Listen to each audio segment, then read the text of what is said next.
Beaucoup d'e-commerçants se lancent aujourd'hui en ne pensant uniquement qu'à leur vente, mais ils oublient un point crucial, la légalité. Ce n'est pas glamour, c'est sûr, mais si tu n'es pas en règle, ne pense même pas à lancer un business, car ça ne tiendra pas à cause de fondations qui seront instables. Donc si tu souhaites te lancer aujourd'hui en e-commerce, tu dois absolument respecter ce guide complet. Dans cette vidéo, je vais te guider de A à Z sur tout ce que tu dois savoir pour rendre ton business 100% légal, que ça soit en dropshipping ou en e-commerce. On va parler de statut, de TVA, de gestion de trésorerie, de comptabilité, bref, tout ce que personne ne prend le temps de t'expliquer, mais qui est indispensable. Pas de jargon compliqué, juste un plan d'action clair et actionnable pour que tu puisses dormir sur tes deux oreilles. Donc si tu veux construire un business sérieux, stable et durable, regarde bien cette vidéo en entier. Avant tout, petit disclaimer, je ne suis pas conseiller fiscal, avocat, juriste ou encore comptable. Donc moi je vais te parler surtout de mon expérience, de ce que moi concrètement j'ai mis en place. J'ai pris le temps aussi de regrouper plein d'informations par rapport justement à mon entourage, à ce que j'enseigne aussi aux élèves que j'accompagne, et je me suis entouré moi-même de juristes, d'avocats, de comptables pour te partager toutes les informations qui vont suivre. Si jamais tu as des questions très spécifiques en fonction de ta situation, je t'invite à te rapprocher de ce genre de professionnels. C'est eux qui auront le plus de réponses à tes interrogations, sachant que dans ce domaine-là, il y a une base juridique, mais après derrière, c'est aussi beaucoup de cas par cas. Avant de commencer, je te demanderai juste une chose. Si tu peux liker la vidéo, tout simplement parce que ça m'a pris beaucoup de temps à regrouper les informations, à te préparer ce guide complet. Tu vas voir, il y a beaucoup d'informations. Je pense que ça va répondre à beaucoup de tes questions sur tout l'aspect légal autour du e-commerce. Je te demande simplement de liker. Et si tu connais quelqu'un dans ton entourage qui a besoin de cette vidéo, n'hésite pas à lui partager. Première chose, voici le sommaire avec les différents points qu'on va aborder. Premièrement, on va parler du mindset d'entrepreneur. On verra ensuite les obligations légales pour le e-commerce. On verra l'importance de créer un statut, que ce soit en micro-entreprise ou bien en société. On verra la différence entre les deux. On va parler également de l'assurance et du service de médiation. Il y a de fortes chances que tu n'en aies jamais entendu parler, pourtant c'est obligatoire. Ensuite, tu auras toute une partie sur la TVA. Tu vas enfin comprendre concrètement comment fonctionne la TVA. Est-ce que tu dois la payer? Est-ce qu'il y a des situations où tu ne dois pas la payer? Est-ce que si tu t'expatries, il faut payer cette TVA ou pas? Tout sera clair pour toi à la fin de ce guide. Ensuite, on parlera de comptabilité et de facturation. On verra en détail les différentes banques et comment fonctionnent les différents processeurs de paiement pour pas que tu aies de surprise par rapport à ça. Une petite partie également sur la gestion de trésorerie qui est très importante, notamment en e-commerce. Et enfin, on verra les règles qui sont directement liées au e-commerce avec des choses que tu vas devoir mettre en pratique dès que tu lances ton business e-commerce. Donc première chose, le mindset d'entrepreneur. Je me permets vraiment d'insister là-dessus car quand vous lancez un business e-commerce, que ce soit avec du dropshipping ou avec du stock, peu importe, vous êtes en train de créer une réelle entreprise. C'est pas un jeu, c'est pas une méthode pour gagner de l'argent sur Internet. C'est exactement la même chose que si vous lanciez un business physique. Si je vous dis que vous allez ouvrir un restaurant, forcément tout de suite ça devient sérieux, professionnel, c'est exactement la même chose avec une boutique e-commerce. Il y a des règles à respecter, il y a un cadre légal. Je pense que si vous êtes là, c'est parce que vous avez soif de liberté, vous avez envie d'avoir plus de temps pour vous. Et si vous souhaitez réellement construire un business au service de votre liberté, il faut obligatoirement le faire déjà avec une vision long terme, mais surtout de manière professionnelle. Encore une fois, je le répète, c'est pas un jeu. Autre chose importante, respectez vos concurrents. Je dis pas ça pour vos concurrents, mais surtout pour vous. Donc on va éviter toutes les pratiques déloyales. Typiquement, voler le contenu des concurrents. Que ce soit les contenus directs, donc ça peut être des textes, des images, des photos, des vidéos, des publicités, parce que vous risquez d'avoir des problèmes légaux. Et même pour votre business, en fait, ça n'a aucun intérêt. Si vous êtes dans l'optique, vous créez une entreprise, vous essayez de développer votre business, vous n'allez pas copier ce que font les autres. Ça n'a aucun sens. Vous n'allez pas vous différencier. Et en plus de ça, ça ne fonctionnera pas. Autre chose, respectez vos clients. Donc toujours être orienté sur la qualité et la valeur que vous apportez à vos clients. Que ce soit à travers vos produits, à travers votre marketing, à travers tout ce que vous allez faire au final au sein de votre business e-commerce. La satisfaction client, elle doit être irréprochable. C'est la base. Si vous n'avez pas ça, vous n'avez pas de business. Donc tout ça pour dire que c'est un vrai métier. Et comme n'importe quel métier, il faut apprendre. Donc, informez-vous sur le métier, formez-vous sur le métier, apprenez les connaissances, les compétences qui vont vous servir à vous développer justement dans ce métier. Et il n'y a que comme ça que vous aurez du résultat. Agir comme un professionnel, c'est construire un business durable. Je pense qu'on est d'accord là-dessus. Si aujourd'hui tu veux lancer un business e-commerce, c'est pas pour faire un coup sur quelques mois. Tu as envie de construire un vrai business qui va prendre de la valeur, sur lequel tu vas travailler brique par brique, que tu vas améliorer au fur et à mesure. Tu vas construire une réelle entreprise. Il n'y a que comme ça que tu seras libre, il n'y a que comme ça que tu pourras augmenter tes revenus, avoir plus de revenus, automatiser, déléguer. Mais pour faire ça, il faut le prendre au sérieux. Et donc, il faut le faire sérieusement. Comme pour tout métier et comme pour toute entreprise, tu vas devoir investir du temps, investir de l'argent, investir de l'énergie, apprendre continuellement. Et je me permets de rappeler une dernière chose qui est vraiment fondamentale. Tu ne lances pas un business pour te sortir d'une situation de misère. Si aujourd'hui, tu es dans une situation compliquée financièrement, tu n'arrives pas à joindre les deux bouts, tu es très limité financièrement, tu n'arrives pas à t'en sortir, ne lance pas de business. Prends un job, prends un travail qui va te permettre d'avoir une stabilité financière. Et ensuite, en parallèle, là, tu peux lancer ton business. Mais si tu lances ton business alors que tu n'as même pas encore cette stabilité et que tu es en galère financièrement, tu vas te créer encore plus de stress. Tu n'arriveras pas à investir parce que tu seras toujours sur la défensive en te disant « Ouais, mais je vais peut-être perdre cet argent. » Et si c'est de l'argent dont tu as besoin pour manger, clairement, tu vas prendre les mauvaises décisions et tu vas juste te planter. Donc, je me permets de le rappeler parce que j'ai beaucoup de personnes qui me contactent et je le vois dans les messages que je reçois ou même des gens qui prennent des appels qui veulent qu'on les accompagne. Ils sont vraiment dans des situations très très instables financièrement, très très compliquées. Et vraiment, dans ce genre de situation, la dernière des choses à faire, c'est de lancer un business. Concentre-toi d'abord sur ta situation, sois stable et après seulement lance ton business. Maintenant, on va passer aux obligations légales. Et j'ai mis entre parenthèses France. Je suis français, ma société est en France. Donc je connais les règles légales françaises, c'est en France que je développe mon activité sur le plan juridique, légal, etc. Donc je ne vais pas pouvoir parler d'autres pays style la Belgique, la Suisse, etc. Si vous êtes belge, suisse ou même tout autre pays dans le monde, renseignez-vous justement auprès de professionnels de votre pays. Donc première chose, il faut absolument que tu aies un statut, que ça soit micro-entreprise ou société, je vais détailler tout ça après, mais à partir du moment où tu lances ton entreprise, il faut que tu crées tout d'abord un statut. Ne lance pas ton business e-commerce sans avoir de statut. Oui, je lance, j'ouvre une boutique, je commence à faire des ventes, je crée un compte Stripe pour encaisser les paiements, puis seulement si je vends, dans ce cas-là, eh bien, je verrai pour créer mon statut. Il y a deux problèmes à ça. Le premier, c'est légalement, en fait, c'est interdit. Tu es obligé d'avoir un statut pour pouvoir vendre, donc tu risques d'avoir des problèmes légaux. En plus du fait que quand tu vas ouvrir des comptes sur des processeurs de paiement, tu risques d'être bloqué parce que tu n'auras pas des informations légales d'entreprise, donc ils vont pas te prendre au sérieux et ils risquent de te bloquer. Pareil au niveau de Facebook. Et deuxième problème, c'est que quand tu fais ça, en fait, tu as un mindset, je vais le dire comme ça, totalement éclaté. Pourquoi? Parce que tu es dans une optique de te dire, je lance, j'essaye, et puis on verra. Peut-être ça marchera, dans ce cas-là, tant mieux, je continuerai. Si ça marche pas, bon, tant pis, au moins, j'ai pas ouvert de statut, etc. En fait, tu as déjà un état d'esprit de perdant. Si tu décides de te lancer, de créer une entreprise, de lancer ton business e-commerce, c'est pour le faire marcher. Il n'y a pas de « oui, j'essaye, puis on verra ». Non, c'est « je le fais et ça marche ». C'est tout. Oui, il y aura des échecs. Oui, ça va être difficile. Oui, il va falloir travailler. Ça marchera pas du premier coup. Mais on s'en fout. Tu vas apprendre au fur et à mesure et ensuite, ça marchera. Donc, quand tu lances un business, c'est pareil. C'est pas un essai. C'est pas « ah, j'essaye ». Non, c'est « je le fais ». C'est tout. Ça va être un parcours du combattant, mais je sais pourquoi je le fais et je vais persévérer jusqu'à ce que ça fonctionne. Et comme c'est pas de la chance, au bout d'un moment, ça fonctionnera. Et en plus de ça, créer un statut, franchement, ça se fait très rapidement. Je vais vous montrer concrètement comment faire. Surtout en micro-entreprise, il y a vraiment zéro risque à ouvrir une micro-entreprise en France. Deuxième obligation légale, ça va être le fait de déclarer, de payer vos impôts. Logique, vous allez me dire, TVA comprise. On en parlera justement plus en détail au niveau de la TVA. Ensuite, avoir une comptabilité. Alors en micro-entreprise, c'est pas nécessairement obligatoire, il y a quelques règles quand même, mais en société, il vous faut une comptabilité, mais même juste pour vous en fait, pour vous y retrouver au niveau des chiffres. Et il faut évidemment respecter les lois liées au e-commerce. Je vais vous en partager justement un peu plus tard. On va s'attarder maintenant sur le fait d'avoir un statut. Je ne vais pas rentrer dans tous les détails techniques, ça serait vous perdre et c'est pas du tout utile pour vous. Vous pouvez chercher des informations sur internet, demander à ChatGPT même pour avoir plus de détails sur tout ce que je vais dire. Mais globalement, vous avez deux types de sociétés en France. Vous avez ce qu'on appelle la micro-entreprise qui est recommandée, que je vais même recommander dans 90% des cas. En général, quand vous débutez, vous allez commencer par une micro-entreprise. Et ensuite, vous avez tout ce qui est, entre guillemets, vraie société. Vous créez vraiment une entité à part. Donc, vous avez la SAS, SASU, SARL, EURL, etc. Bref, il y a plusieurs statuts possibles en fonction des cas. Et donc, la première étape, au moment où vous allez vous lancer dans votre projet e-commerce, ça va être de créer votre statut. Pour faire ça, c'est très simple. Je vous recommande d'utiliser la plateforme qui s'appelle Legal Place. Vous allez pouvoir créer votre statut, que ça soit en micro-entreprise ou même en société, en quelques minutes seulement. Ça se ferait très très rapidement. Vous avez plein d'avantages à passer par Legal Place et je vais vous montrer concrètement comment vous pouvez faire ça. Alors vous pouvez le faire par vous-même sur les sites de l'URSSAF, etc.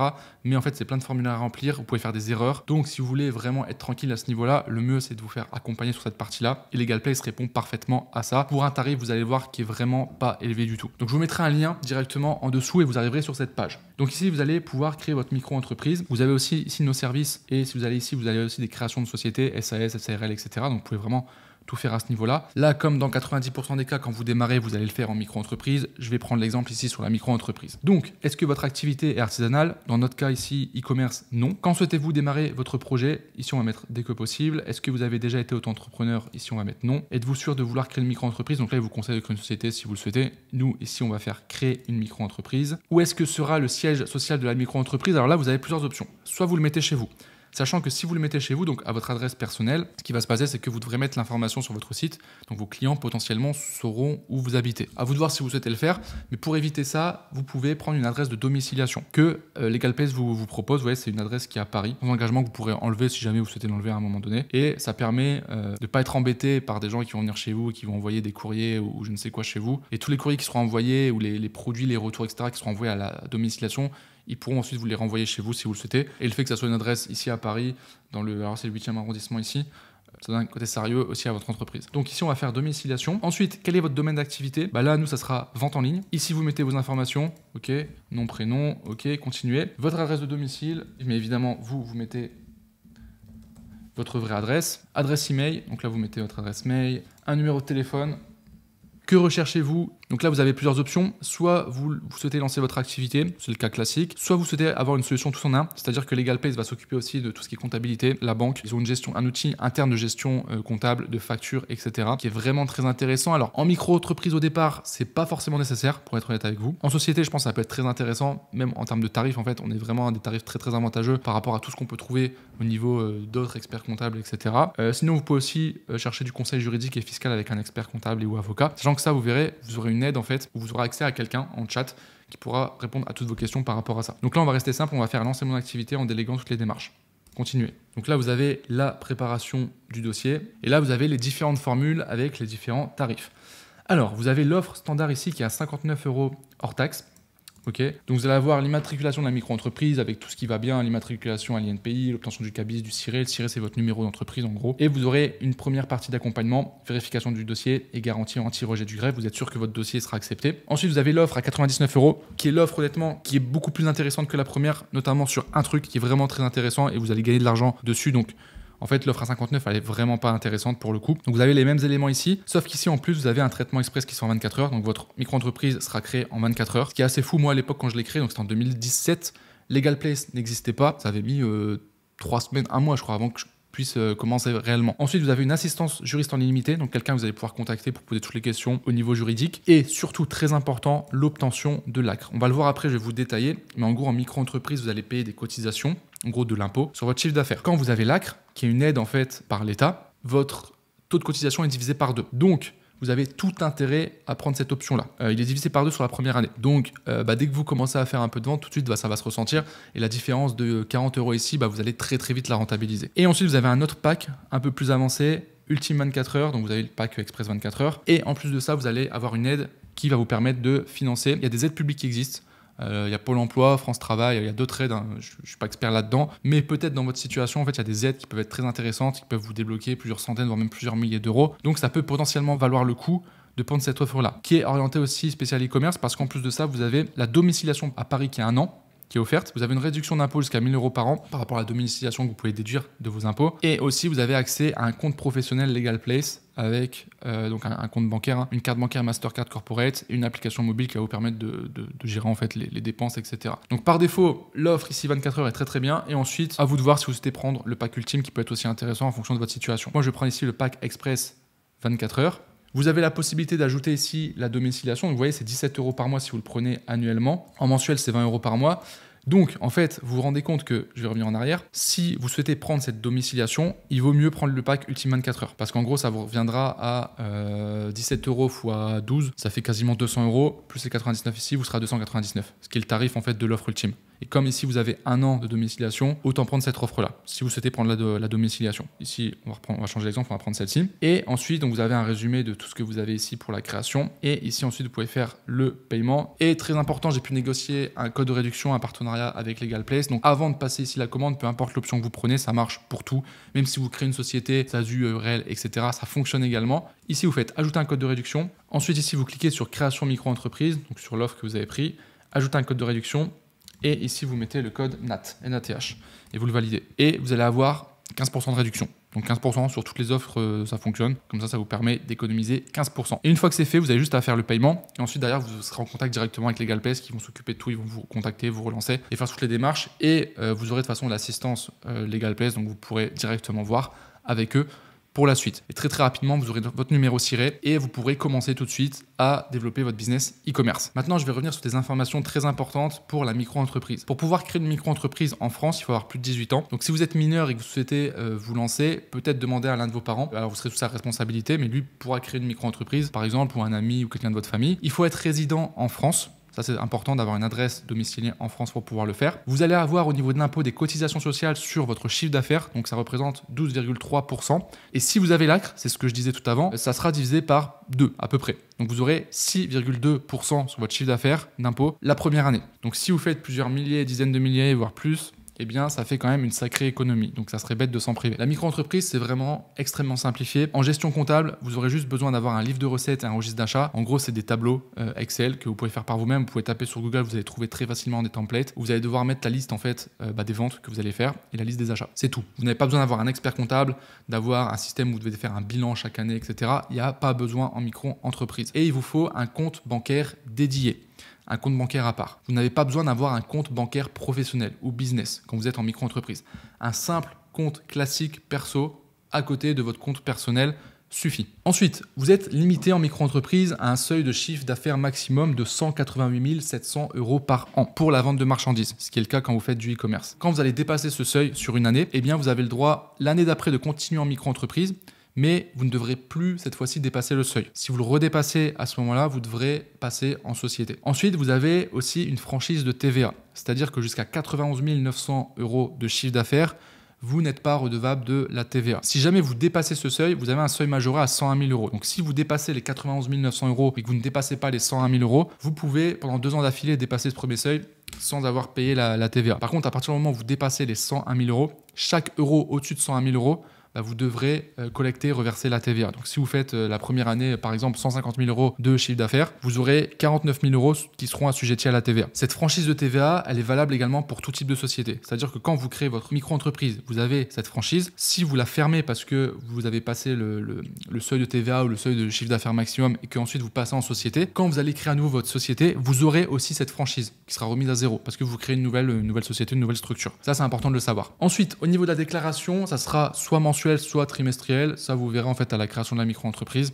Vous avez l'option de choisir en fait entre les deux et vous pouvez même le modifier plus tard. Ça se fera directement sur un site, sur le site de l'URSSAF en fait, en ligne directement. Et pour pouvoir vous payer et récupérer l'argent, vous pouvez le faire directement. Donc de votre compte dédié, l'argent qui sera sur votre compte dédié à micro-entreprise en fait, vous pouvez directement utiliser cet argent si vous le souhaitez, ou alors vous le virez à votre compte personnel pour ensuite le dépenser comme vous le souhaitez. Voilà, il n'y a pas de notion de salaire, de dividende, etc. en micro-entreprise. Ensuite, au niveau de la création de société, on a ici différents statuts qui ont différentes spécifications en fonction des statuts. On a par exemple la SASU, l'URL, SRL, etc. Je ne vais pas rentrer en détail parce que ça devient quand même assez technique et je pense que si vous êtes débutant, en fait, vous ne serez pas concerné tout de suite par ça, mais vous pourrez retrouver toutes les informations sur Internet sans souci. Moi, quand j'ai créé ma société, en l'occurrence une SASU, je l'ai fait avec l'aide d'un expert comptable qui m'a accompagné justement sur cette partie-là parce qu'il faut aussi rédiger des statuts, etc.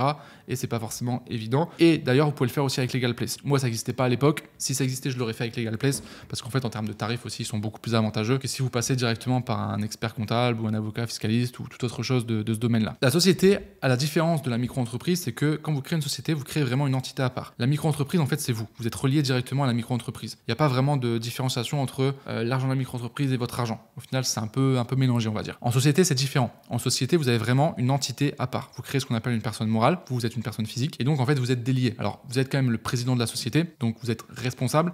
Mais il y a pas mal de petites subtilités, du coup, à prendre en compte. Et en fait, l'argent de votre société, c'est pas votre argent. Donc, vous faites tourner la société. Ensuite, il y a des moyens évidemment de se verser l'argent. Et c'est là qu'après, on peut entrer dans l'optimisation fiscale pour réduire l'impôt, etc. Mais c'est important d'avoir ça en tête. Donc, votre société, c'est vraiment votre entreprise. Avec une société, il vous faut un compte bancaire professionnel dédié exclusivement à la société. Vous avez l'obligation également d'avoir un expert comptable qui va s'occuper de toute la partie comptable, de faire les bilans, les comptes de résultats, les déclarations de TVA, etc., etc.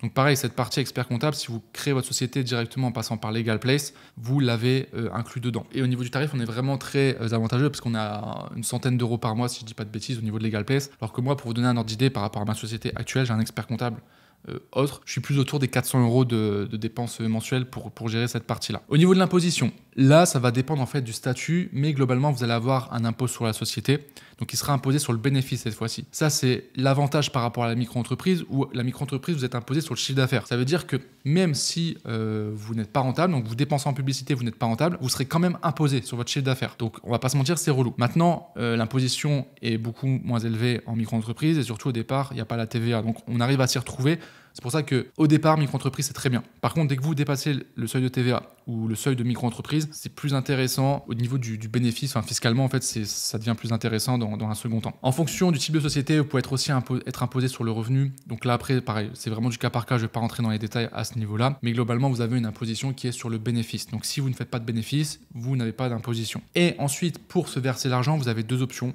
C'est soit vous versez un salaire directement, qui sera soumis aussi à de l'imposition, forcément. Et l'imposition va dépendre forcément du salaire que vous allez vous verser, du type de société aussi. Et ou vous pouvez aussi vous verser des dividendes ou pas, ça c'est à vous de voir. Et là, pareil, vous êtes soumis à un autre type d'imposition en plus derrière. Vous avez aussi la flat tax qui est à 30%, où vous pouvez aussi faire passer les dividendes sur votre impôt sur le revenu dans la tranche d'impôt sur le revenu. Là, c'est vraiment du cas par cas, ça dépend de votre situation personnelle. Est-ce que vous êtes célibataire, marié avec des enfants, etc. Il faut prendre tout ça en compte quand vous décidez la manière dont vous allez vous rémunérer en société. Et encore une fois, pour faire ça, le mieux, c'est d'être accompagné. Donc comme je l'ai dit, dans 90% des cas, il est préférable de commencer en micro-entreprise. Maintenant, on va parler de l'assurance et du service de médiation. Vous pouvez obtenir une assurance, ce qu'on appelle RC Pro, qui vous couvre en fait en cas de problème pour vos clients notamment. Et dans le cadre du e-commerce, c'est quand même intéressant. Si un de vos clients se blesse avec votre produit, vous êtes responsable. Et une assurance RC Pro peut vous couvrir. C'est pas obligatoire. Vous n'êtes pas obligé de prendre une assurance, mais c'est fortement conseillé pour éviter tout problème. Ça coûte pas très cher, vous avez différents types d'assurance, mais pour un 200 € par an, vous pouvez déjà être bien assuré. Et ensuite, on a ce qu'on appelle le service de médiation, qui lui, par contre, est obligatoire. Je vous ai mis un lien ici, je vous le remettrai évidemment dans la description. Vous avez différents médiateurs. Il faut juste en choisir un. Pareil, c'est à peu près une centaine d'euros.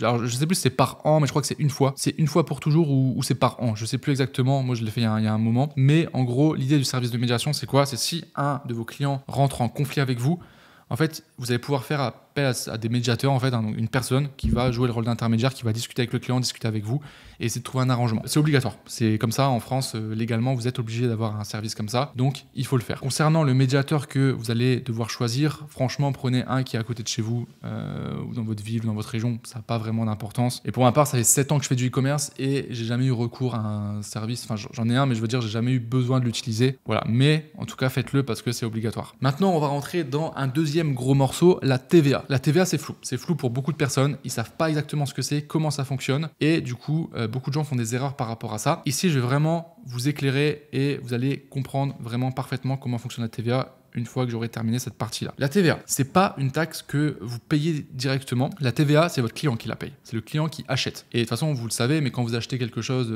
en magasin, enfin n'importe où, même la nourriture, partout, il y a toujours de la TVA. C'est vous qui payez la TVA. C'est le client, le consommateur. Donc, vous, votre rôle, ça va être de collecter cette TVA à vos clients et ensuite de la reverser à l'État. C'est comme ça que ça fonctionne. Donc, si vous vendez un produit à 50 €, le montant de TVA varie en fonction du pays.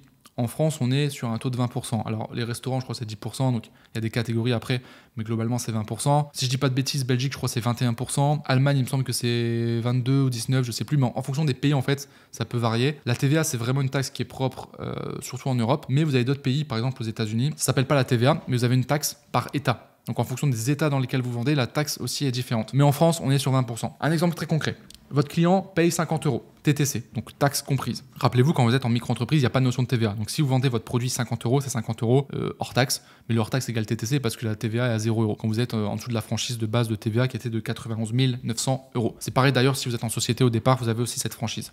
Donc vous facturerez en fait hors taxe. Donc 50 €, il n'y aura pas de TVA à collecter ni à reverser. Donc votre client payera 50 €. Pour lui, ça ne change rien. Par contre, quand vous êtes assujetti à la TVA, en fait, ce qui se passe réellement dans le calcul, mais ça c'est caché. Vous, quand vous achetez un produit, vous regardez le prix final. Vous ne vous dites pas je paye le produit hors taxe et je paye de la TVA. C'est là qu'il y a une confusion en fait et que c'est pas clair pour beaucoup de personnes. Dans le cas où vous avez la TVA, vous vendez TTC, toute taxe comprise, 50 €. Ok ? Vous allez recevoir en réalité 41,66 €. C'est le montant hors taxe. C'est ça en fait le montant que vous récupérez. Sauf que vous n'allez pas dire au client c'est 41,66 € et puis on te rajoute 20% de TVA, donc 8,33 € de taxe. Lui non, lui il paye 50 €. Il sait peut-être, mais très souvent il sait même pas que. Il pense que les 50 € ça va pour vous, mais en fait non, dans les 50 € il paye 41,66 € pour le commerçant et le reste, les 20% en plus, 8,33 € c'est pour l'État en fait. C'est dans tous les achats en fait, partout. C'est ça que vous vous rendez compte, la TVA c'est l'impôt le plus violent, le plus fort. Dans chaque échange monétaire, dès que vous achetez un truc, vendez un truc, etc., il y a toujours de la TVA, quasiment dans tous les cas.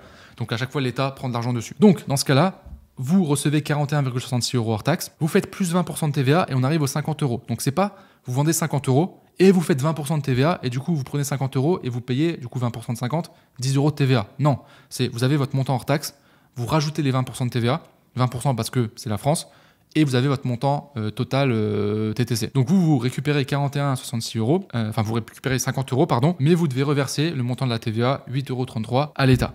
Et ça, vous devez le faire vous-même en déclarant ou votre comptable le fait. Moi, par exemple, c'est mon comptable qui le fait, qui gère cette partie-là. Donc, le montant dépend du pays de votre client, pas du pays de votre résidence. Ça, c'est très, très important. Il y a beaucoup de gens qui se disent « Ouais, mais si je m'expatrie à Dubaï ou en Thaïlande ou n'importe où, j'aurai plus la TVA. » C'est faux. La TVA, c'est votre client qui le paye. Si vous êtes à Dubaï, n'importe où dans le monde, et que vous faites les choses légalement, vous avez votre société là-bas, vous habitez là-bas, il n'y a aucun problème, et que vous vendez en France, à des clients français, bah vous vendez avec la TVA. Donc, vous devez collecter cette TVA et la reverser à l'État français. Le truc, c'est que quand on est à Dubaï, toute notre fiscalité, comptabilité à Dubaï, par exemple, on n'a pas de lien avec la France, donc c'est galère de faire la déclaration et il faut prendre un représentant fiscal en fait dans le pays pour pouvoir le faire. C'est des coûts supplémentaires, etc. Donc la plupart des gens, qu'est-ce qu'ils font? Ils le font pas. Ils disent non, t'inquiète, si tu pars d'un autre pays, t'as pas besoin de payer la TVA. C'est illégal, c'est totalement illégal. Souvent, on se dit c'est pas grave parce qu'on est dans un autre pays, on se dit la France va pas venir nous chercher, etc. Je connais des cas où justement ils ont été les chercher. Et même si demain vous souhaitez revenir en France pour n'importe quelle raison, par exemple, ça peut poser problème. Donc le montant dépend du pays du client. Pareil, si par exemple vous habitez en France, vous avez votre société en France, votre micro-entreprise, peu importe, et que vous vendez aux États-Unis, c'est la TVA, c'est pas la TVA française, c'est la TVA des États-Unis. Alors ça s'appelle pas la TVA, mais comme je l'ai dit, il y a une taxe par État, et en fonction des différents États, vous aurez une taxe différente. Ça peut être 5%, 10%, ça va vraiment dépendre des États. Et là, c'est pareil, si vous vendez aux États-Unis, vous devez récupérer cette taxe et la payer aux États-Unis, donc faire une déclaration aux États-Unis. Et c'est comme ça en fait dans tous les pays. Donc ça, c'est la TVA que vous collectez et que vous reversez à l'État. On a aussi la possibilité de déduire la TVA sur les achats qu'on va faire. Je vais vous prendre un exemple. Ici, on va avoir ce qu'on appelle la TVA à l'importation. À partir du moment où vous importez un produit qui est hors Union Européenne, dans l'Union Européenne, vous allez avoir une TVA à l'importation qui va être de 20% en l'occurrence là. Exemple très concret, si vous commandez un produit en Chine, un fournisseur, alors ça peut être sur une plateforme style AliExpress ou tout autre, votre produit coûte 10 €. Quand vous allez l'importer en France, vous allez devoir payer une taxe supplémentaire. AliExpress font ça par défaut, ils vous rajoutent le 20% de taxe. On peut l'esquiver, je vais vous expliquer comment juste après. Soyez concentrés parce que c'est un peu technique. Je vais essayer vraiment d'être clair, mais c'est un petit peu technique. Donc, quand vous faites ça, normalement, vous êtes censé payer 20% en plus. Donc, les 2 € ici, c'est ce qui fait que vous allez payer 12 €. Okay, parce que votre produit n'est pas dans l'Union Européenne. Donc, vous payez cette TVA. Ensuite, on a la TVA collectée et on va pouvoir déduire la TVA qu'on a payée. Donc, vous avez payé votre produit 12 €. Ici. Donc 10 € plus 2 € de TVA importation. Votre produit, vous le vendez 25 € hors taxe. Donc c'est-à-dire 30 € TTC. Parce que 25 € hors taxe, si on rajoute les 20% de TVA, ça rajoute 5 €, ça fait 30 €. Donc vous allez devoir collecter et reverser à l'État 5 € de TVA. Sauf que comme vous avez déjà payé 2 € de TVA à l'importation, vous pouvez les déduire. Ce qui fait que vous allez reverser les 5 € moins les 2 € que vous avez déjà payés, vous devrez reverser à l'État 3 €. Donc c'est comme ça que vous allez pouvoir le déduire. Ça, c'est quand vous êtes assujetti à la TVA. Et c'est là que vous voyez un petit peu la limite, c'est qu'en fait, si vous n'êtes pas assujetti à la TVA, donc en micro-entreprise, vous allez payer les 12 €, les 2 € de TVA à l'importation, mais vous ne pourrez pas les déduire parce que de toute façon, vous ne collectez pas la TVA, donc il n'y a rien à déduire. Et vous ne pouvez pas avoir une TVA négative où l'État vous doit de l'argent. Donc vous payerez en fait 20% plus cher votre produit dans ce cas de figure-là. Donc je rappelle ici les taux de TVA, 91 900 € de base, 101 000 € le seuil majoré, ce que j'ai dit tout à l'heure. C'est valable en micro-entreprise aussi en société. Je me répète sur cette information-là parce qu'elle est importante. Ensuite, depuis 2021, on a eu un nouveau système qui permet de simplifier les déclarations de TVA. Comme je vous l'ai dit au départ, en fait, quand vous vendiez dans différents pays européens, il fallait faire une déclaration dans chaque pays. C'était relou. Aujourd'hui, pour tous les pays d'Europe, vous pouvez tout déclarer au même endroit en une fois. Donc, ils ont mis en place le guichet OSS et IOSS. OSS, ça veut dire One Stop Shop. En gros, c'est pour tous les achats-ventes au sein de l'Union Européenne. Donc, en fait, ça ne change pas grand-chose. Si vous achetez un produit à l'achat en Union Européenne, vous aurez de la TVA dans tous les cas, que vous allez devoir payer et que vous pourrez déduire d'ailleurs. Donc ça, c'est si vos fournisseurs sont en Europe. Et il y aura une plateforme où vous allez pouvoir déclarer ça. C'est aussi simple que ça. Une plateforme centralisée, c'est tout. Maintenant, quand vous faites du dropshipping, et même en e-commerce de manière générale, c'est rare d'avoir quand même des fournisseurs en France. En général, ça va être beaucoup en Asie, en Chine notamment. Et donc, on va être soumis à ce qu'on appelle l'IOSS, le Import One Stop Shop. L'IOSS, c'est pour toutes les ventes qui sont hors de l'UE. Donc en fait, les produits que vous allez importer en UE, en fait, que vous allez acheter en dehors de l'UE et que vous allez importer en UE. Voilà, en gros, typiquement en Chine et que vous vendez en Europe. Donc l'IOSS va faciliter la déclaration de TVA sur les ventes à distance de biens importés qui sont extérieurs à l'Union européenne. Donc globalement, comment ça se passe? Vous allez, donc quand vous allez être assujetti à la TVA, devoir vous inscrire à l'IOSS. Donc ça, l'IOSS, c'est si vous importez depuis hors Union européenne. Si vos fournisseurs sont en Europe et que vous n'importez rien depuis, en dehors de l'Union européenne, vous pouvez vous inscrire à l'OSS. C'est à peu près la même démarche, mais c'est sur le même site, c'est juste qu'il faut, c'est une case à cocher, en gros, choisir l'un des deux. Bon, moi, dans mon cas, par exemple, j'ai fait l'IOSS parce que la plupart de mes produits que je vends viennent de Chine, même les fournisseurs, les usines, même les stocks. Donc, il faut que vous vous inscrivez à l'IOSS. Je vous mettrai le lien en description. Vous allez voir, c'est pas très compliqué en soi. Et ensuite, il faudra déclarer, du coup, une fois par mois, la TVA collectée en ligne. Donc, comme je l'ai dit tout à l'heure, une fois que vous avez la TVA, il faut la déclarer. Et c'est là qu'il y a la petite nuance. Quand vous allez avoir votre numéro ISS, en fait, vous allez avoir un numéro unique, un identifiant. Vous n'aurez plus de TVA déductible à l'importation. En fait, votre fournisseur en Chine ne va pas vous faire payer la taxe d'importation en plus. Mais il faut lui donner son numéro, donc votre numéro ISS. Que ce soit à votre fournisseur ou à votre agent si vous travaillez avec un agent, à l'usine, etc. Ce qui fait que si on reprend le schéma avant, ici, dans le cas IOSS, en fait, vous n'avez pas les 2 euros ici. Vous payez votre produit 10 euros. Comme il a votre numéro IOSS, lui va pouvoir le mettre en fait à l'expédition. Il ne vous fera pas payer la taxe des 2 euros. Donc en fait, il n'y a plus cette TVA déductible à l'importation une fois que vous avez l'IOSS. Et de toute façon, vous êtes obligé parce qu'à partir du moment où vous êtes en franchise de TVA, vous devez prendre la TVA, la reverser, il vous faut un numéro ISS. Donc en fait, vous ne serez jamais dans le cas où vous êtes sujet à la TVA et vous avez cette taxe. Cette taxe, vous l'avez en fait au départ si vous n'êtes pas assujetti à la TVA en réalité. Quand vous allez acheter sur AliExpress, vous allez voir, ça va vous rajouter une taxe parce que vous n'avez pas donné votre numéro IOSS, parce que vous n'en avez pas, parce que potentiellement vous n'êtes pas encore assujetti à la TVA, ce qui est normal. Par contre, dès que vous êtes assujetti à la TVA, vous créez votre espace pour avoir votre numéro ISS, vous le donnez à votre fournisseur et il n'y a plus cette taxe à l'importation. Et après, en fait, sur le site, vous allez faire simplement votre déclaration une fois par mois. En société, c'est le comptable qui s'en occupe. Moi, c'est mon comptable qui a des accès, qui gère ça. Donc lui, il prend toutes les factures, etc. Il calcule la TVA et puis il note la TVA que je dois donner à l'État français, en gros, ou même dans les autres pays. Parce qu'il peut remplir en fait différents pays, tout est centralisé. Et après, il s'occupe de faire passer le paiement, tout simplement. Voilà globalement comment ça fonctionne. J'espère que j'ai été assez clair là-dessus. N'hésitez pas à revoir cette partie. Et puis n'hésitez pas aussi à poser vos questions dans les commentaires directement.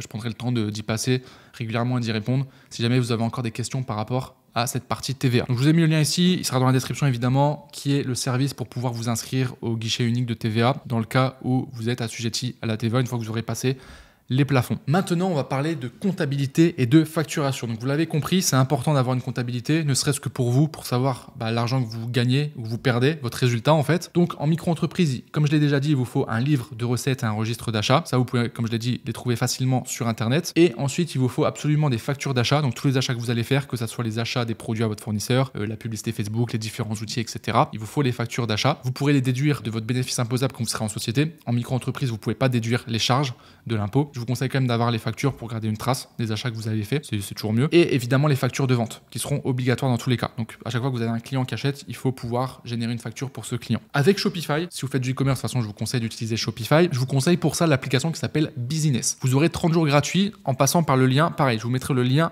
en description. Je vous montre rapidement à quoi ça ressemble, mais c'est assez simple, hein. C'est un site ici. Vous allez pouvoir arriver ici, vous connecter. Vous avez différents tarifs. Alors les tarifs sont vraiment pas élevés. On est à 15 euros par mois. Ça vous permet de gérer toute votre comptabilité. Génération de factures, de vie en illimité, et les factures sont envoyées automatiquement à vos clients. Vous pouvez gérer les charges. En fait, vraiment gérer toute votre comptabilité. Rentrer tous les achats que vous avez faits, avoir toutes les ventes et voir votre bénéfice imposable directement. Ça calcule aussi les impôts en fonction de si vous êtes en micro-entreprise, en société, etc. Donc vous saurez exactement combien vous devez. Et ça vous permet aussi de faciliter du coup vos déclarations.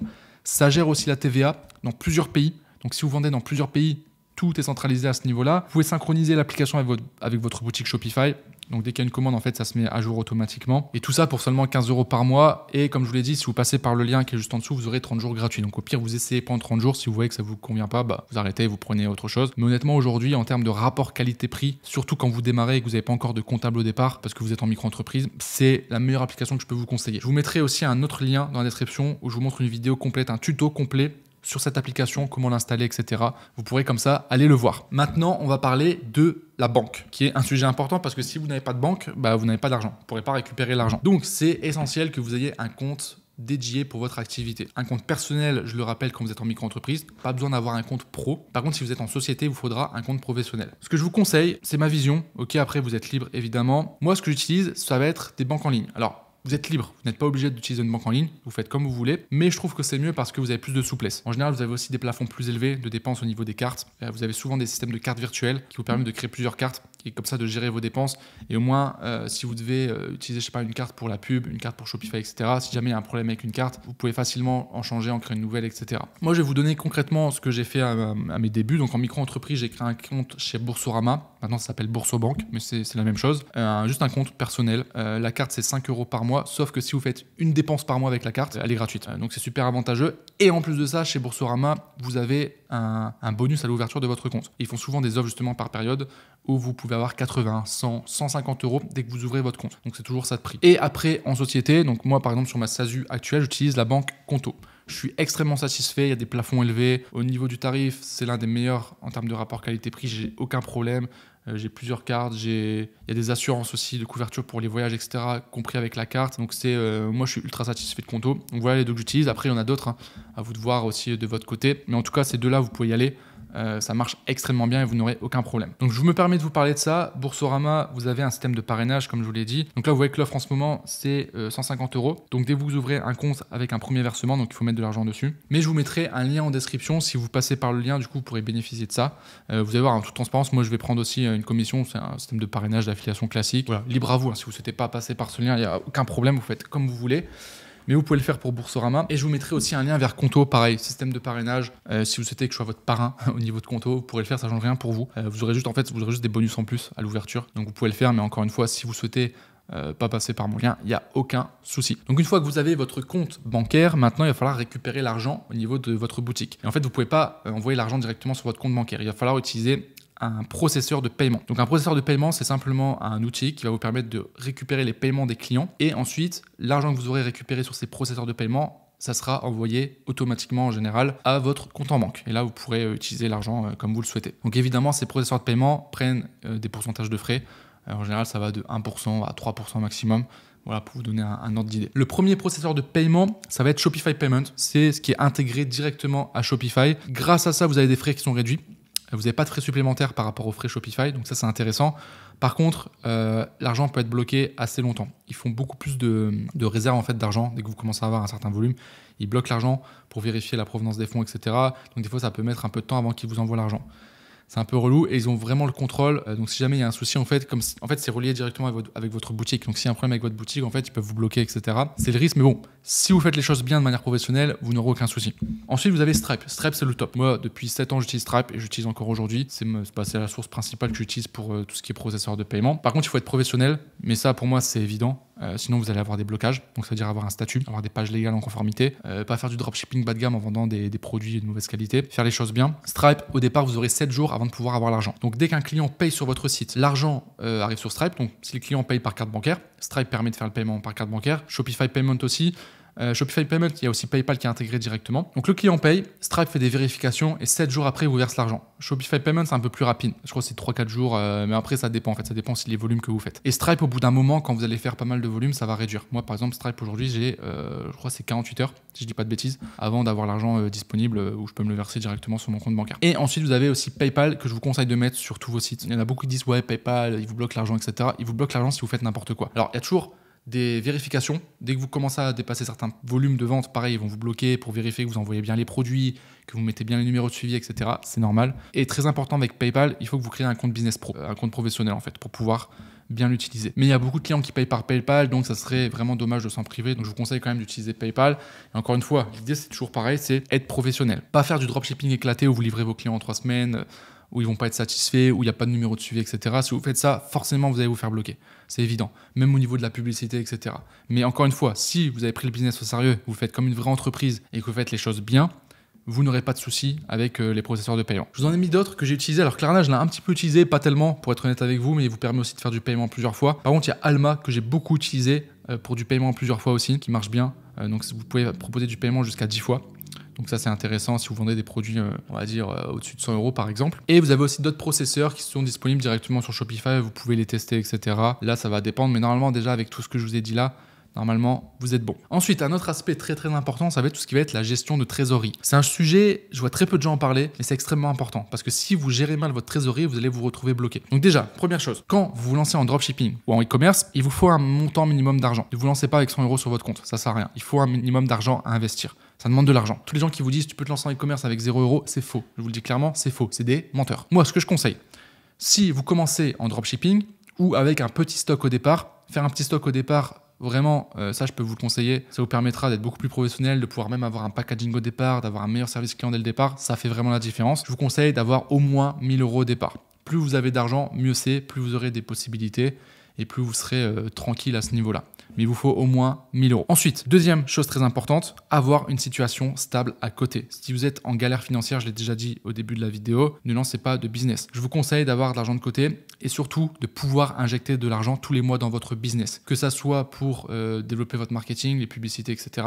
Pour les applications, tous les outils que vous allez utiliser, je vous conseille de mettre un grand minimum de 200 à 300 € par mois. C'est important d'avoir de l'argent de côté parce qu'en fait, pour les premières commandes, vous allez devoir avancer l'argent. Comme je vous l'ai dit, Stripe, ils vont mettre un peu de temps avant de vous verser l'argent. Donc soit vous attendez 7 jours, mais ça rallonge encore le délai de livraison pour les clients, c'est pas fou.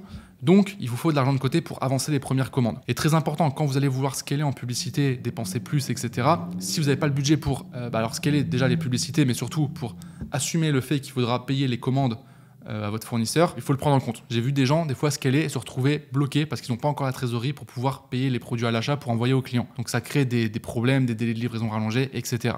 Donc vraiment, faites attention à ça. Et une notion très importante, ça rejoint un peu ce que je disais en début de vidéo sur le côté professionnel en entreprise. L'argent de votre business, c'est pas votre argent, c'est l'argent de votre entreprise. Donc c'est important tout de suite, dès que vous commencez à gagner de l'argent, de ne pas se dire « Ah, je me paye ». Et trop bien, je gagne de l'argent. Non, réinvestissez. Vous êtes en train de construire un business. Et plus vous allez réinvestir, plus vous allez construire vraiment un business qui sera solide. Donc que ça soit dans le stock, la publicité, même dans la délégation, le support client ou dans des prestataires, etc. C'est l'argent de l'entreprise, pas le vôtre. Donc au début, vraiment, je vous conseille de tout réinvestir continuellement. Il y aura un moment même où vous serez autosuffisant, c'est-à-dire que vous n'aurez plus besoin de vous personnellement remettre de l'argent. Parce que en fait, les bénéfices que vous allez générer vont pouvoir vous permettre de développer votre business. Mais commencez pas tout de suite à sortir l'argent, à partir en voyage, etc. Vraiment stabilisez votre business. Et vous verrez que sur le long terme, en fait, c'est là que ça payera. Et c'est là qu'après, vous serez beaucoup plus stable financièrement. Maintenant, pour finir, on va parler des règles qui sont directement liées au e-commerce. Des éléments vraiment pratiques, très importants, des éléments de légalité qu'il faut que vous ayez en tête. Sinon, vous risquez d'avoir des amendes ou ce genre de choses parce que vous ne respectez pas les lois. Première chose, les conditions générales de vente, les CGV. Elles doivent être obligatoires et être acceptées par le client. Donc, il vous faut une page conditions générales de vente sur le site. Vous avez un modèle Shopify que Shopify vous donne au départ, qui est bien mais qui n'est pas optimal. Donc au départ, pour commencer, vous pouvez l'utiliser. Par contre, une fois que vous allez commencer à faire des ventes, je vous conseille de vous entourer d'un professionnel, un juriste ou un avocat fiscaliste. Un juriste, c'est suffisant pour vous faire des CGV vraiment sur mesure, pour être sûr que vous soyez en règle et qu'en cas de contrôle, en fait, vous n'ayez pas de problème. En e-commerce, on a un droit de rétractation légale de 14 jours. C'est-à-dire qu'un client, il a 14 jours à partir du moment où il a acheté sur votre site pour dire en fait, je veux plus le produit, je veux le renvoyer et vous me remboursez. C'est comme ça. Après, évidemment, marketingment parlant, vous pouvez jouer là-dessus pour augmenter ce délai en disant, voilà, 30 jours de garantie, ça se fait rembourser, 60 jours, etc. Mais ça, il faudra l'écrire dans les CGV et bien le détailler, les règles que vous mettez en place justement par rapport à cette garantie. Mais le minimum obligatoire, en fait, c'est 14 jours. Ensuite, ça va être important d'avoir des mentions légales. Les mentions légales, ça va être simplement les informations sur qui gère le site. En gros, ça va être vos informations à vous, vos informations de société, avec votre adresse, le nom de la société, etc. Donc, en micro-entreprise, si c'est votre adresse personnelle, il faudra mettre votre adresse personnelle. D'où l'intérêt aussi, dans ce cas-là, d'avoir une adresse de domiciliation pour pouvoir la mettre. Éviter que les gens aient votre adresse, tout simplement. Ensuite, on a la politique de confidentialité. Ça va être toutes les informations liées à la gestion des données personnelles. Dans cette politique, vous allez devoir expliquer qu'est-ce que vous faites des données personnelles des gens qui viennent sur votre site, des clients, etc. Tout en étant conforme avec la RGPD. Pareil, vous avez un modèle que Shopify met à disposition. Le truc, c'est qu'il n'est pas 100% légal si on creuse vraiment en détail. Donc pareil, au début, ça peut suffire pour démarrer, mais très vite, il faut s'entourer encore une fois d'un spécialiste qui peut vous faire une politique de confidentialité qui sera vraiment dans les règles. Ensuite, on a la politique de retour. Alors, c'est pas un document obligatoire en soi, c'est-à-dire qu'en fait, les éléments sur le remboursement, les retours, etc., vous pouvez les mettre directement dans la CGV ou vous faites une page à part. Ça, c'est à vous de voir, c'est juste une question de clarté. Moi, j'aime bien le faire à part, comme ça, c'est plus clair pour les clients aussi. Soyez clair sur comment vous souhaitez rembourser. Donc, il y a les 14 jours à respecter, je le rappelle. Et ensuite, derrière, mettez les règles. OK. S'il y a un remboursement, qu'est-ce que doit faire le client? Est-ce que le retour est gratuit? Est-ce que vous le faites payer? Est-ce qu'il doit juste payer la livraison, les frais de retour? À qui il doit l'envoyer? Comment ça se passe? Sous combien de temps il va être remboursé? Etc. etc. Pareil, vous avez aussi un modèle généré par Shopify. Comme pour les autres pages, il n'est pas optimal. Après, c'est mieux toujours de le modifier. Mais attention, très important quand même, quand vous modifiez toutes les pages légales, il y a des règles, légalement. Donc c'est pour ça que c'est mieux de s'entourer d'un juriste ou de quelqu'un qui connaît, parce que si vous commencez à écrire des règles, mais que ça va contre la loi, en fait, vous allez simplement vous tirer une balle dans le pied. Donc faites très attention à ça. Ensuite, c'est très important que vos fiches produits soient claires. Il ne faut pas induire le client en erreur. Et surtout, ne pas faire de fausses promotions. Alors je sais qu'en dropshipping, c'est très courant. Tout le monde dit de mettre des prix barrés, de faire des fausses réductions, etc. On est tout le temps en promotion. Déjà, ça c'est illégal. Je vais en parler après sur la partie promotion. Mais surtout, votre fiche produit, elle doit être claire au niveau des photos. Il faut vraiment que les photos que votre produit, ça soit vraiment le vrai produit que le client va recevoir. Il ne faut vraiment pas tromper. Sinon, lui déjà, il peut se plaindre et vous pouvez être contrôlé, avoir des amendes, voire même avoir un site qui soit fermé. Donc faites très attention à ça. Ensuite, c'est obligatoire d'avoir un bandeau de cookies où la personne peut accepter ou refuser les cookies. Ça, aujourd'hui, c'est géré par Shopify. C'est obligatoire d'ailleurs, même au niveau de Shopify. Donc ça, il n'y a pas trop de difficultés pour le mettre en place. Ensuite, concernant les produits que vous vendez, je me permets de rappeler quand même, ne vendez pas de contrefaçon de produits de marque qui ressemblent à des marques ou des copies de marques. Tout ce qui est dupe aussi, je sais que les dupes c'est très tendance sur TikTok, c'est interdit, c'est illégal. Donc ne vendez pas ce genre de produit. Même tout ce qui est produit sous licence, je pense aux licences Harry Potter, Dragon Ball, Pokémon, ce genre de produits, ne faites pas ça, c'est totalement illégal, sauf si vous avez les droits de vendre cette licence. Mais bon, si vous démarrez, je pense pas, parce que ça coûte aussi très très cher. Donc ne vendez pas ce type de produit. Et autre chose, vérifiez aussi que vos produits soient aux normes, parce que les produits que vous fournissez en Chine ne sont pas forcément aux normes européennes. Et si vous vendez des produits en Europe qui ne sont pas aux normes européennes, vous risquez de graves problèmes. Amende, voire même prison. Surtout si, par exemple, un de vos clients se blesse ou a un problème avec le produit. Donc ça, c'est même pas une option. Il faut être sûr de ça. Pour tout ce qui est normes, vous demandez à votre fournisseur. Il doit être en mesure de vous fournir les certificats, etc. Si vous n'êtes pas sûr du certificat qu'il vous donne, faites-le vérifier par un expert comptable, fiscaliste, avocat en France. Alors pas comptable, avocat.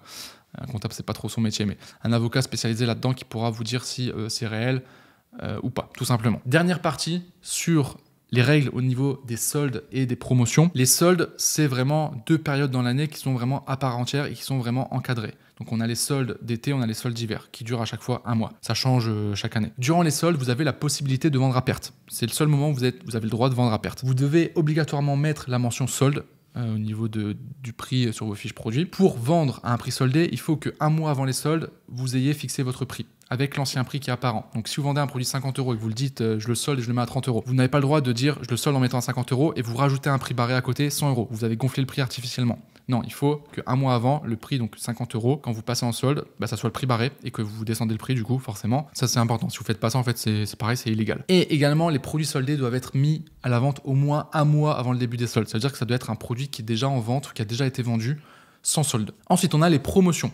Les promotions, vous pouvez en faire quand vous voulez. Il n'y a pas de date ou de durée vous pouvez les faire quand vous voulez dans l'année. Par contre, une promotion, elle doit être occasionnelle et toujours limitée dans le temps. Les promotions qui durent tout le temps, avec toujours un prix barré, c'est illégal. Vous avez une interdiction de vendre à perte quand vous faites des promotions et vous devez, pareil, avoir un prix fixé au moins 1 mois avant la promotion pour prouver que le produit a été vendu hors prix, hors promotion. Donc si vous vendez un produit en promotion, vous devez prouver qu'il a déjà été vendu hors promotion sur les mois précédents. Sinon, pareil, encore une fois, c'est illégal. Là, je me permets d'intervenir là-dessus parce que vous allez me dire, ouais, mais attends, en dropshipping, en e-commerce, tout le monde fait des fausses promotions, tout le monde met des prix barrés, il faut faire ça, sinon on ne peut pas vendre. C'est faux, c'est faux. Les gens n'achètent pas des promotions. Évidemment que c'est un argument marketing supplémentaire qui fait que les gens vont passer à l'action. Mais encore une fois, si vous vous concentrez sur la valeur de votre produit, les gens vont vouloir acheter de la valeur du produit. Et c'est ça, en fait, qui est intéressant. Si vous misez tout sur une promotion, une réduction pour pouvoir vendre et que si vous ne faites pas la réduction, vous dites, ça ne vend pas, c'est pas un problème de promotion, c'est un problème de valeur perçue de votre produit. Il y a plein d'autres marques qui font pas de promotion d'ailleurs. Pourtant, on achète les produits parce qu'on sait la valeur qu'on a en retour. Donc en fait, votre travail aussi, c'est de travailler cette valeur. Donc, vous devez vendre à un prix fixe en promotion. Surtout aujourd'hui, les gens commencent à savoir. Quand vous avez des sites qui sont tout le temps en promotion, en fait, les gens sont pas bêtes non plus. Ils savent que souvent, c'est des promotions barrées. Donc le fait de ne pas avoir de promotion aussi, ça augmente la valeur perçue de votre produit en se disant, ah, eux, ils font pas de promo, ça a l'air sérieux. Donc, vendez à un prix sans promotion et après, quand il y a des périodes, vous pouvez faire des promotions. Mais ne soyez pas toujours en promotion. Faites pas cette erreur-là. Ça, c'est l'erreur de dropshipping débutant où on se dit, ouais, je fais des promotions, c'est ça qui va me permettre de vendre. Si vous pensez que c'est ça qui vend, c'est que vous n'avez rien compris au marketing, malheureusement. Mais c'est pas grave, il faut que vous appreniez. Donc, formez-vous et vous verrez que même sans promotion, en fait, vous pouvez très, très bien vendre. Justement, si aujourd'hui, vous souhaitez être accompagné pour développer votre business e-commerce, on propose avec mon équipe un programme d'accompagnement e-com master qui a pour objectif de vous aider à développer une marque e-commerce stable sur le long terme. Donc le but, c'est pas de faire un coup sur quelques mois, le but, c'est vraiment de construire un vrai projet entrepreneurial, une vraie entreprise qui va être au service de votre liberté, qui va vous assurer un revenu minimum chaque mois. On s'est basé sur un revenu minimum d'au moins 3 000 € net. Évidemment, l'objectif après, c'est de faire beaucoup plus et de grossir. Mais c'est surtout qu'une fois qu'on atteint ces 3 000 € de bénéfices nets par mois, on ne redescend plus jamais en dessous. Donc vraiment, on construit quelque chose sur la durée qui va prendre de la valeur. Donc si vous êtes aligné, tout comme moi, sur cette vision, vous pouvez cliquer sur le premier lien en description. Ça va vous rediriger vers une vidéo qui vous explique justement toute la stratégie que je mets en place. Et suite à cette vidéo, si vous êtes intéressé, vous aurez la possibilité de vous faire accompagner par mon équipe et on pourra travailler ensemble. Merci à vous d'avoir regardé cette vidéo jusqu'au bout. Encore une fois, il y a pas mal d'informations techniques, donc n'hésitez pas à la revoir s'il faut. N'hésitez pas non plus à poser vos questions dans les commentaires. Je viendrai faire un tour et y répondre. J'espère qu'elle aura été utile. Sur ce, je vous souhaite une très bonne journée et je vous dis à très bientôt pour une prochaine vidéo. Ciao!